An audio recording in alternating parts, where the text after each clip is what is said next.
వర్మ గారు ఏదైతే పిసిసి ఇచ్చినటువంటి పిలుపు కావచ్చు అన్ని పార్టీల వాళ్ళను ఆహ్వానించారు, కాకపోతే ఎవరెవరు వెళ్ళారు ఎవరు వెళ్ళలేదు అనుకుంటారు, దానికి రెస్పాన్స్ గురించి మీరేమంటారు?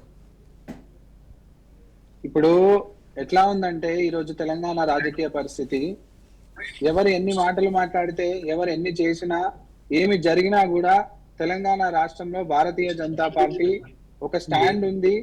క్షేత్రస్థాయిలో ఖచ్చితంగా భారతీయ జనతా పార్టీ బలంగా ఉంది. తెలంగాణ రాష్ట్రం అంతటా కూడా మా కిషన్ రెడ్డి గారు కావచ్చు, బండి సంజయ్ గారు కావచ్చు, నేను అడిగిన క్వశ్చన్ అది కాదండి. ఏదైతే మనీ పాలిటిక్స్ పక్కన పెడదాము, జనాల్లోకి వెళ్దాము, ఓట్లు అడుగుదామని చెప్పేసి ఏదైతే పిలిపించారో దానికి సంబంధించి ఏ పార్టీ ఎలా రియాక్ట్ అవుతుంది, అసలు పబ్లిక్ కూడా దీనిపైన చాలా ఫోకస్ చేసినటువంటి సందర్భం, దీని గురించి మీరేమంటారు? ఖచ్చితంగా నేను కూడా అదే చెప్తున్నాను. నేను చెప్పేది అదే.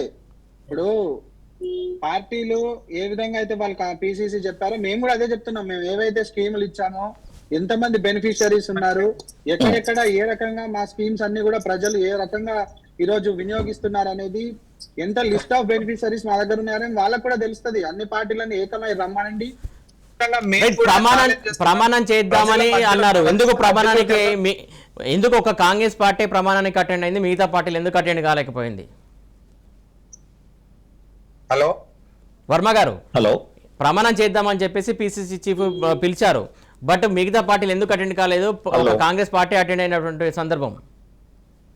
ఇప్పుడు వాళ్ళేదో ప్రమాణం చేయడానికి పిలిచారని చెప్పి వెంటనే వెళ్ళిపోవడానికి కాదు కదా. ఇప్పుడు ఏ క్షేత్ర స్థాయిలో ఏ విధంగా పార్టీలు ఈ రోజు భారతీయ జనతా పార్టీ స్కీమ్స్ ఏ విధంగా ఉన్నాయో ప్రజలను అడుగుదాం.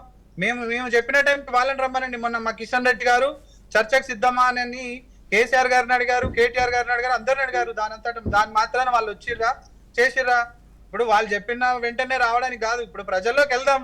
వెళ్ళినాక వాళ్ళు ఏం చెప్తారు, ఏ తీర్పిస్తారు అనేది ఇప్పుడు రానున్న రోజుల్లో తెలుస్తుంది కదా అని చెప్తున్నా నేను. ఓకే.